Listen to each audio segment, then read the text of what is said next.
18 जून 2024 सुबह के करीब 8:30 बजे महाराष्ट्र के वसई नाम के इलाके के पास एक जगह है जिसका नाम है चिंचपाड़ा, जो एक इंडस्ट्रियल एरिया है। इस वजह से वहाँ हर रोज़ काफ़ी लोग काम करने के लिए आते जाते हैं। उन्हीं लोगों में से एक लड़की थी जिसका नाम आरती यादव था, जो हर रोज़ की तरह अपने घर से काम करने के लिए सुबह के 8:30 बजे निकल चुकी थी। जब वह रास्ते पर जा रही थी तो उसके पीछे एक लड़का भागने लगता है। जब तक आरती उसे देखती तब तक वह लड़का स्पैनर लेकर आरती के सिर पर जोर से मार देता है और आरती वहीं पर ज़मीन पर गिर जाती है। वह लड़का आरती को लगातार मारता रहता है जब तक कि आरती की जान नहीं चली जाती। उस समय वहाँ काफ़ी भीड़ जमा हो गई थी, लेकिन कोई भी आरती की जान बचाने के लिए आगे नहीं आया, बल्कि तमाशा देखते हुए लोग इसका वीडियो भी बना रहे थे। आखिर आरती यादव थी कौन और उसके ऊपर किसने हमला किया था और क्यों किया था? आज हम इस वीडियो पर इसी के बारे में चर्चा करने वाले हैं। तो hey guys, welcome back to another episode of true crime stories. और आज के वीडियो में हम चर्चा करेंगे आरती यादव के केस के बारे में। इस केस की शुरुआत होती है महाराष्ट्र के वसई ईस्ट से, जहां पर 20 साल की आरती यादव नाम की एक लड़की अपने परिवार के साथ रहती थी। उसके परिवार में कुल 4 लोग थे: आरती के डैड, मॉम और उसकी छोटी बहन। ये बेसिकली उत्तर प्रदेश से बिलोंग करते थे, लेकिन कुछ साल पहले काम की तलाश में आरती के डैड महाराष्ट्र में आकर सेटल हो चुके थे।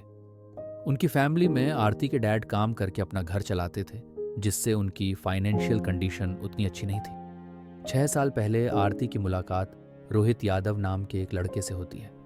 रोहित यादव भी हरियाणा से बिलोंग करता था और काम की तलाश में वह कुछ साल पहले महाराष्ट्र आ चुका था और वसई ईस्ट में ही रहता था। रोहित यादव वहाँ के एक प्राइवेट कंपनी में काम करता था, जिससे वह फाइनेंशियली बहुत ही स्टेबल था। इसी वजह से वह आरती का बहुत ज़्यादा ख्याल रखता था और उसकी हर एक समस्या को सुलझाने में अपना 100% देता था। इस वजह से आरती और रोहित के बीच का रिश्ता बहुत ही गहरा हो गया था और वे धीरे धीरे एक दूसरे से बहुत ज़्यादा प्यार करने लगे थे। रोहित यादव आरती के बिना एक दिन भी नहीं रह पाता था। ये रिश्ता बहुत ही गहरा हो चुका था और इस रिश्ते को 6 साल हो चुके थे। वहीं दूसरी ओर आरती के परिवार में जो आदमी काम करके अपना घर चलाता था, वही बीमार पड़ जाता है। मतलब आरती के डैड बीमार पड़ जाते हैं, जिसकी वजह से उनकी फैमिली की फाइनेंशियल कंडीशन और भी ख़राब होने लगती है। ये सब देखकर रोहित यादव आरती को एक प्राइवेट कंपनी में अपने इन्फ्लुएंस के ज़रिए काम दिलवाता है। सब ठीक चल रहा था। आरती हर रोज़ अपने ऑफिस जाती थी, काम खत्म करके घर लौट आती थी और अच्छा खासा पैसा भी कमा रही थी। इसकी वजह से उनकी फाइनेंशियल कंडीशन धीरे धीरे सुधर रही थी। लेकिन अचानक से आरती रोहित को इग्नोर करना शुरू करती है। मतलब रोहित के मैसेजेस का रिप्लाई नहीं करती, उसके कॉल्स पिक नहीं करती। जब वो मिलने बुलाता तो आरती मना कर देती थी। इन सब की वजह से रोहित को आरती के ऊपर शक होने लगता है। रोहित आरती पर नज़र रखना शुरू करता है और उसे पता चलता है कि आरती अपने ऑफिस के एक लड़के के साथ काफ़ी ज़्यादा मिलजुल रही थी। मतलब उसके साथ ज़्यादा क्लोज हो रही थी, बातचीत ज़्यादा कर रही थी। ये देखकर रोहित को जलन होने लगती है। रोहित जाकर उस लड़के को कहता है कि तुम मेरी गर्लफ्रेंड से बात मत करो, तुम उसके लायक नहीं हो, वो मेरी गर्लफ्रेंड है और बस मेरी है। ये कहकर वह उसे वार्न करके चला जाता है। जब वह लड़का ये बात आरती को बता देता है और आरती को गुस्सा आता है। आरती रोहित को कॉल करके इसके बारे में डांटती है। मतलब तूने उसे गाली क्यों दी, वो मेरा दोस्त था। इस पर रोहित को और ज़्यादा गुस्सा आता है। मतलब किसी और के लिए उसकी गर्लफ्रेंड उसी को डांट रही थी। ये सब बातें सुनकर रोहित को बहुत बुरा लगता है और वह बहुत गुस्से में भी होता है। इस वजह से वह 8 जून 2024 की रात को आरती को मिलने के लिए बुलाता है। जब वह आरती से मिलता है तो कहता है कि तुम किसी और लड़के के साथ बात मत करो, ये मुझे अच्छा नहीं लगता। आरती उसे डिफेंड करने के लिए कुछ कह देती है और दोनों के बीच में झगड़ा होने लगता है। इसी झगड़े में रोहित आरती का फ़ोन लेकर फेंक देता है, जिससे आरती का फ़ोन टूट जाता है। आरती फ़ोन ठीक करवाने के लिए रोहित से पैसे मांगती है, तो रोहित पैसे देने से मना कर देता है। गुस्से में आरती पास के पुलिस स्टेशन में रोहित के खिलाफ कंप्लेंट लिखवा देती है। कंप्लेंट में वह लिखती है कि ये लड़का मेरे पीछे पड़ा है और इसने मेरा फ़ोन तोड़ दिया है। पुलिस वाले इसे सीरियसली नहीं लेते, बस आरती को कुछ पैसे दिलवाते हैं रोहित से। और रोहित को 2-3-4 लगाकर छोड़ देते हैं। पुलिस वाले इस केस को सीरियसली नहीं लेते, जबकि आरती कहती है कि मुझे इस आदमी से जान का खतरा है। इस इंसिडेंट के बाद आरती की लाइफ सही चल रही थी, मतलब रोहित उसे परेशान नहीं कर रहा था।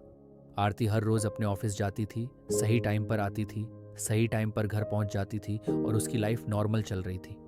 वहीं दूसरी ओर रोहित आरती पर नज़र रख रहा था, देख रहा था कि आरती कब ऑफिस जाती है, कब लौटती है, किससे बात करती है। 18 जून 2024 को भी आरती हर रोज़ की तरह अपने काम के लिए निकल चुकी थी। जब वह चिंचपाड़ा इलाके से गुजर रही थी तो उसके पीछे अचानक से रोहित आने लगता है। आरती को पता नहीं था, वो बस सामने देख रही थी और नॉर्मली चलते जा रही थी। लेकिन पीछे से रोहित एक स्पैनर लेता है और आरती के सिर पर ज़ोर से मार देता है। पहले ही वार में आरती ज़मीन पर गिर जाती है। उसी टाइम पे वहाँ भीड़ जमा हो जाती है, लेकिन कोई भी आरती को बचाने के लिए आगे नहीं आता। रोहित लगातार स्पैनर से आरती के सिर पर मारता रहता है, जब तक कि आरती की जान नहीं चली जाती। वह आरती को टोटल 15 बार मारता है। जब आरती बेहोश हो जाती है तो वह उसके चेहरे को दुपट्टे से कवर करता है और सामने जाकर बैठ जाता है। इतने में वहाँ की लोकल पुलिस आ जाती है और रोहित सरेंडर कर देता है।